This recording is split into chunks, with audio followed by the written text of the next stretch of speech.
আমার মতলব হলো মানে একটাই, সেটা হলো কিভাবে এবং কত তাড়াতাড়ি তোমার বিবাহ করে আমি আমার ঘরে তুলতে পারবো সেইটাই। তোমার এই আশা কোনোদিন পূরণ হইবে বলে মনে হইতেছে না।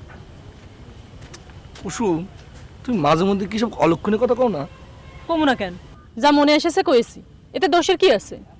আচ্ছা বাদ দাও, এক কাম করে চলো, আমরা দুজন মিলে বাড়িতে সব কথা কয়ে দিই। তাহলে তুমি এক কাম করো, তোমার যা যা কথা কনের আছে আজ আমার সব কইয়ে দাও। কেন? তোমার আমার সম্পর্কের কথা কলি, আর কিছু হোক না হোক, একটা কাম হবি সেটা আমি জানি। কামটা কি? কাল থেকে আমার বাড়ি বাইরে যাওয়া বন্ধ। তাহলে অন কি করব? তুমি তো তোমার বাড়িতে কথাটা কতি পারো নাকি সেই সাহসটাও নাই? না তা তো করতে পারি, কিন্তু কিন্তু কি?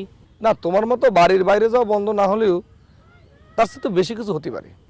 তাহলে তুমি এক কাজ করো, তোমার বাপ মায়ের পছন্দের মেয়েকে তুমি বিয়ে করো, আর আমি আমার বাপ মায়ের। চুপ করো তো, তুমি আর কিছু করতে পারো আর নাই পারো, একটার কাম খুব ভালো করে পারো, সেটা হলো ব্যাকা ব্যাকা করে কথা কইতে। তাহলে এখন কি করবা? একখান কাম করলে আমাকে সব সমস্যার সমাধান হয়ে যাবে পারে। তো কামটা করতেছো না কেন? কামটা কেমনে করণ যায় সেটাই ভাবতেছি। কি কাম? ওই হাতে মালি হারামজাদারে সায়স্তা করা। কেন, তার দোষ কি? তার দোষ কি মানে? এই হারামজাদা তো দুই পক্ষ থেকে পয়সা খাইতেছে।